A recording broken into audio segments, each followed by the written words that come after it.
Hi, family. My name is Daisy Mollo, and here I'm with my husband, Sello Mollo. We've been married for 18 years now. Hi, family. Yeah, like my wife said, that in the 18 years we were blessed with two beautiful sons, Lisejo, the eldest, and Mpo, the youngest. Lisejo is 17 years old this year, and Mpo is 14 years. And the intent of today, and firstly, maybe thanks for taking the time and joining us. The intent of today is to just give you a rundown how we've raised the boys over the past 17 years under the guidance of the Lord. And yeah, so like I mentioned, that they've got a nice gap year between the two of them of 3 years. And the first part of our journey was just with the three of us, with Lesego. And we were very intentional even then to make sure of what we try and expose him to. The kind of cartoons that he had to watch, the kind of books that we had to read for him at a very early age. And I think it was also important that we spend as much time with him to reinforce the idea of what love is. I think one thing that will come across very strongly as we continue this discussion is that kids are not looking for words only, but they are looking for actions. They learn more from what we do than what we say. So that's why we were very intentional with the Seho to show him love in terms of spending time with him, playing with him, and creating that space. And then the 3 years lapsed, and then Mpo was before Mpo was born, Mpo was conceived. And I think even early then we made it a point that Lesego is very much aware of what the changes were about to happen in the family. And I think added to that, we wanted to make sure that he doesn't feel as if he's neglected or feel like he's not part of the family. And even in the early days when my wife was pregnant, he sort of accepted the coming of the new brother. And he was actually the one that named him Mpo. And we then made sure that as part of the journey of my wife's pregnancy, he's very much involved and understands what is about to happen. Now, fast forward 9 months later, my wife, the day he gave birth, if you still remember, Yeah. the Seko came to see you in hospital. Yeah, I remember when he came in and he saw me with the baby, he just walked away from me and he just looked at the window. He felt neglected, he felt rejected, he felt as if he's being replaced. But then it was our duty as parents to still remind him and calibrate his mind and remind him that he's still a big brother. He's got a younger brother now that he needs to take care of. He's loved, he matters, he's still part of the big family. Yeah, but it wasn't easy for him. It was easy for us to walk the journey with him to prepare him, but when now the actual baby is here, it was a shock to his system. But it was our duty as parents to still calibrate his mind, to remind him that, remember, this is the time that we've been preparing you for. And, speak the language that he could understand at his age and try to integrate him into the whole picture of being a big brother now. It wasn't easy. But what we've done well, I think, babes, is that we've always made our children aware that they are joining us. They are joining us. It's not the other way around. They are becoming part of who we are. We are not becoming a part of who they are. They are joining me and you. There's rules, there's a strong foundation, there's boundaries, and there's principles, there's culture, there's a way we do things. So they were never parenting us, but we were always the parents. So we were not tiptoeing around them, but we made our voice heard, and they understood that it's a home and we are joining mom and dad. It's not the other way around, where now kids, when they come into a marriage, they take over. A marriage suffers, a marriage chokes, because now there's this new little people that are taking over. So it was very important for us to go into this parenting thing understanding that we have two people that are now joining us. We are not joining their lives, but we need to set a very strong foundation for them to understand that we are still the parents, not the other way around. And I think, love, one thing that we did very well, even before my wife gave birth, we intentionally decided that we're going to allocate the kids to each other. Yeah. So at the time, I then became responsible for the eldest one, the Seho, even preparing him early in the morning, going to school together. We spent a lot of time even then, the two of us. And when Mpo was born, to ensure that he didn't feel isolated, because I mean, fair enough, there are rules that we are setting, but like I said, that it is how what you say when you are not talking. Yeah. So we made it a point that he's loved. He's loved differently, and he doesn't feel as if Mpo is interfering into his space. Yeah. Now, one might think that thing is not important, but it's very much important that he doesn't rebel as a young kid, because he's trying to fight for his space. And what was interesting is that when now Mpo, fast forward, Mpo comes into the picture, and Lesego stopped going to his friends' place. Now all of a sudden the two of them bonded very well. They spent too much time together. And I think we got it, the fact that we gave each one of them attention, and we gave them to allow them to define themselves. Yes. I think that was important. Yes. But there were other issues, my love, that we dealt with early. The issue, because we've stressed a lot on the issue of love, but there were rules that we set. Yeah. And I think love, toddlers, they can take chances, hey?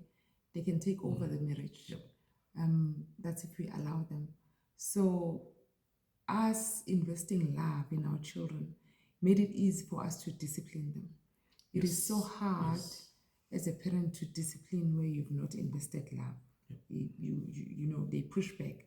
But where you know that you've loved, you've given your best, it becomes so easy. Even when you discipline, the kids receive it, they see it as love. So it's very important to love more than you discipline. When it's time for you to discipline and to readjust and realign the children, they still feel loved. As much as you put your foot down, as much as you pulling them back into where you want them to be, they still feel loved. But it becomes hard when you just become too firm with them where you've not loved. They see that as punishment. They see that as hate, and they start rebelling. But where you've loved, really you defeat them. But maybe just one thing that you are touching on, the issue of avoiding rebellious. The issue of idling time, my love. Yeah. You still remember what we did to make sure that even as they grew up, I mean, it was very early, in the early days, Mpo was around 5-6 years. He started playing tennis. Yeah. He started swimming. He started being active in soccer. So we've always kept our kids busy, to make sure that they don't have time to idle. There was always something that they were working on. After hours, there were always extramural activities that we had to drop them, fetch them. When they get home, they were tired and they had to be nurtured and but we always make sure that they are busy. There's no time to idle. And that helped us so much when they entered into their teenage stage. They were used to the system that there's no time to idle at home.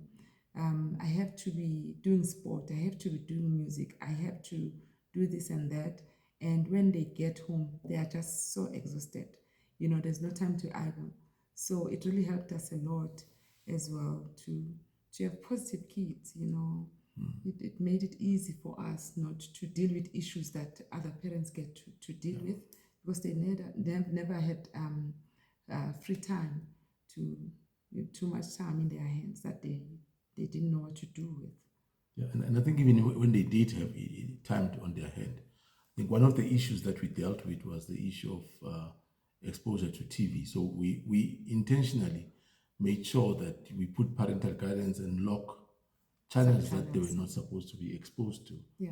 And where they wanted to watch other things, we bought them a lot of DVDs, like, Bible there were a lot stories. of Bible stories. There were some that were playing even on TV at the time. Yeah. But we made sure that we were intentional in terms of what we exposed them to. Yeah. And I think you touched on something that was important, that they are not the parents, they are Yeah. joining us. Yeah. And even not just the TV, even the music. Yes. We were intentional in terms of what type of music do we get them involved in. Yeah.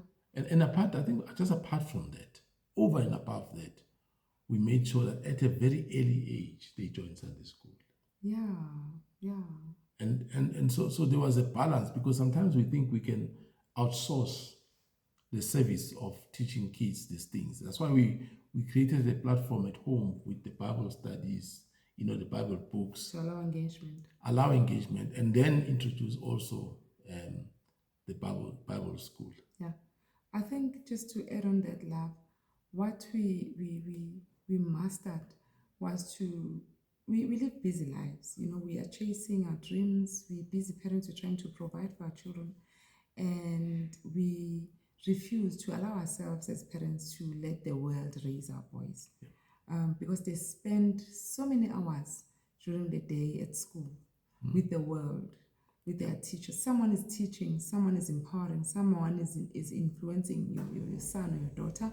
Yeah. And when they come home, you see them at 7, you're busy fixing dinner, you're preparing for the next day. And as a parent, you need to be intentional to see what they've been eating, Yes. what they've been So fed, true. what they have been exposed to, who is influencing your child, so who's sharpening your child, what are they teaching them? Yeah. And that means that you need to set time aside. You need to be intentional with this hour that you have while you're cooking and doing these other things. You prepare them for the next day. You need to sit down. You need to really look into their hearts and see what has been deposited in their hearts on that day. And if there's things that are not of the Lord, you need to take time to unteach. You need to take time to filter what is not of God. You need to replace it with what is of the Lord. You need to, there's a lot of things that you need to look into and check their language, check their music, teach them to be sensitive to music that is not of the Lord. Teach them to be sensitive to speech that is not of the Lord as early as possible. Then when they are teenagers, it's so easy. They grow up being so sensitive to what is not of God. Anything that exalts itself above the knowledge of God, they reject. But if you've not taken time as a parent, to influence your children, it becomes hard, because anything goes. The friends are raising your daughter. The friends are raising your son. Who are they sitting with? Are they sitting in the council of mockers? So you need to teach them as early as possible to walk away from friends that are not of the Lord. So you need to teach them and sharpen their minds as early as possible to be able to make a good choice of friends, because really their friends are a true reflection of who they are. So it's all about being intentional. We have limited time. We're chasing a career, we're studying, there's church, there's serving. It's a lot. We're busy as parents these days, but we need to, the little time that we have in the evening, be intentional. When you get home, be intentional, mommy. Ask questions, empower, and listen. Sometimes don't listen to answer, but listen to understand, so that you can be able to shape a good character, to shape a good identity in your child's life. I think you touched on something that's important, and I'm going to come back to what I said. In terms of, we think we can teach our children by the 12 rules of how to be a teenager, 12 rules of how to be a kid, but that's not true. So one of the things that we did very early, given that we're busy, obviously they do have transport that takes them to school, but we were intentional to say, yes, we pay transport for emergency.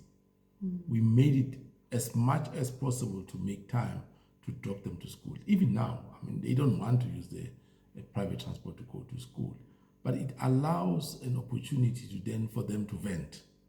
There's anything that's troubling them, at school. It's so interesting how many things they speak about in the morning, because now they're now going back to school. They're now going to face the same Goliath that they dealt with the day before. Yeah. And when you give them that time, when you engage in the morning, it's amazing how much you hear and how much you can sharpen and impact. I think we are all busy, we are all running around, but we just need to, we've always tried to make some time to be able to listen to them, even if it's opportunity. Like I'm using now the example that in the morning we ensure that we drop them to school. And I think that is intentional, to say intentionally, I want to be able to influence. Intentionally, I want to be able to spend time and be able to listen to whatever challenges that they might be dealing with. And I think one thing that we've done, love, and people might miss this, the focus that we placed on the boys was not when they were teenagers. No. It was important. By the time they're teenagers, they are just... They're old. They're old. They're taking back from what they learned, what you tolerated when you said they were still young. Now they're withdrawing from what they learned. So there is a lot of background and footwork that we did when they were teenagers. And now, I mean, you it's very interesting that it is them that they will play the keyboard for you. They want to go play golf. They want to go play soccer. They want to go play tennis. And those are things that were done very early in their stages. Yeah. And introducing them early to Sunday school as well. It's interesting that now they are now Sunday school teachers. And at no point did we impose. No. And a lot of things, they are happening automatically when they're teenagers, because there was a foundation that was set when they were still toddlers and even younger, or before they turned to teens. And I think you touched on the issue of picking friends. So we were very intentional, even me and my wife, in terms of reflecting to them what love is. We were intentional. We made sure that we love each other in front of them, so that they have an idea of what does it mean for two people to be in love. And it helps, not just now, even in future when they have to pick their partners. They have a reflection of what good looks like. And I'm going to go back to what I said. It is not what we are saying. Kids are learning from what we're doing. I mean, you remember there's a picture of Uliseko sitting on the sofa, crossing his leg and reading a book. And he was mimicking what he sees. What he saw. He saw the reading of the book. Yeah. And I can go on and on about the issue of mimicking. Yeah. We don't force them to go and study. We are a family that is always involved in some form of reading, studying, whatever the case is. Yeah. And you can see it. Yeah. It replicates with them. Yeah. So I think I want to, we are, what we're saying is that it's not a one pill fit all, but so far these are things that have made it possible for us. Yeah. That they when we say don't talk to me this way, they see it when we talk to each other. Yeah. In fact, they are the ones that are quick to tell you that the movie, you can't watch that movie, it swears. Yes. You can't listen to that song, it's not godly. Not godly, yeah. You cannot, they're the ones that tells you, but you cannot speak to another person like that. Yes. You remember Umpo was even saying, you can't say another person is fat. Yeah, you're not allowed. It's not of the Lord. Yes. Yeah. So these are things that we are practicing certain things. Yeah. And they are reflecting on what they see. Yeah. And we are not creating opportunity for idling time. Yes. And I think those are like I said, it's not a one pill fit all. But I think, saints, in a nutshell, I think that has helped us a lot. Yeah. My love, I'm not sure if there's anything that we are missing. We need to understand as parents that it's an honor to be a parent. God chose you, Yeah. You're raising a soul. You are partnering with God to raise a soul. Yeah. This person that God has entrusted you with, God has predestined. Yes. There's a divine purpose of the Lord. God knows that you are capable. As a father, as a mother, He knows that if He brings this person to you, you'll be able to empower and align this person to the divine purpose of the Lord. May we raise our children understanding that this is a divine assignment of the Lord. You are chosen. God chose you for this person. There's a high calling of the Lord upon your child's life. And may you never be a stumbling block in your child's life, stopping God to do what God wants to do with their lives. And understand that God has a plan, a perfect plan for this child. And He trusts you that you will align this person to the plan of the Lord.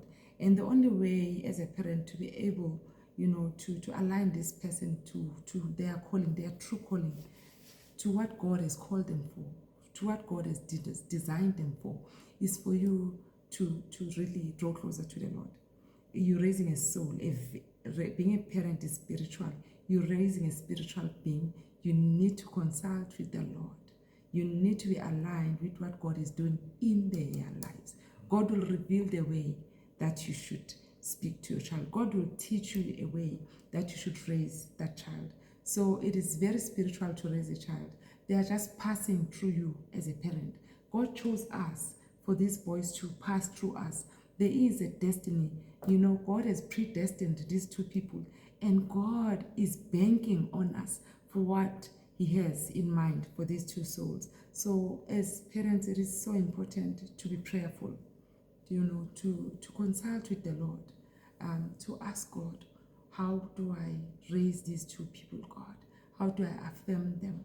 God will teach you the words that you need to speak, a language that you need to speak as a mother, as a father, into these souls, because they are just receiving from you. And what you say is so important, and it needs to be aligned to what God is doing. May you never contradict the will of God for your child. May you never contradict what God is trying to do. He's building His kingdom. He's expanding His kingdom. And He trusts you as a parent that you will empower these governors, that God wants them to govern His kingdom. So it is so spiritual. Parenting needs you on your knees as a couple. It needs you reading the Word.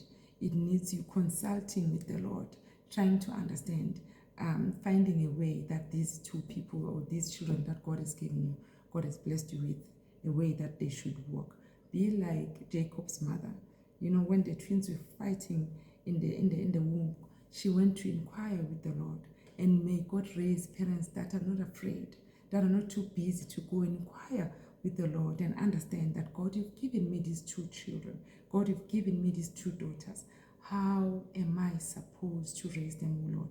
How am I supposed to speak to them? God, what school should I take these kids to? Am I raising them in the right town? Am I aligning them to their destiny? Am I aligning them to their destiny partners? God, is this the way? So it's very important. It's very spiritual. It's not just about taking them to good schools. It's not just about taking them to tennis, taking them to good places, but it's bigger than that. There's a high calling. It's a soul.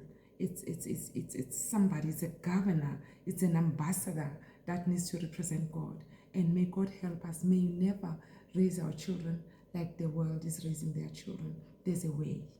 There's a way, parents. And there's a godly way. There's a powerful way. There's a peaceful way. There's a wise way. We should be asking God to open our minds for us to see where He's taking our children, so that we can be able, when we empower them, when we affirm them, when we guide them, we know that we have insight. But if we are blind, we will really force our children to deviate from the plan that God has for them. May we never find ourselves contradicting what God is doing. It is a spiritual thing that we're doing. Parenting is spiritual.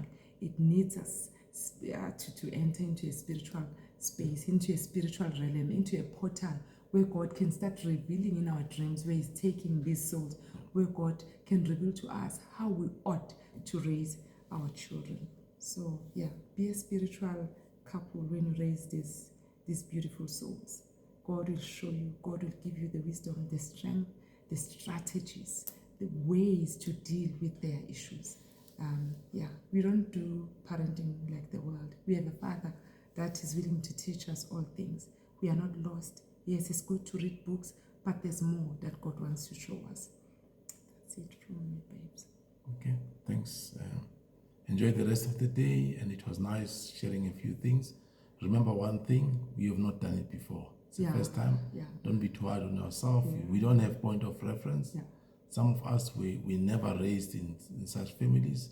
So put God first and reflect the love of God in your children. We love you. Cheers. Bye.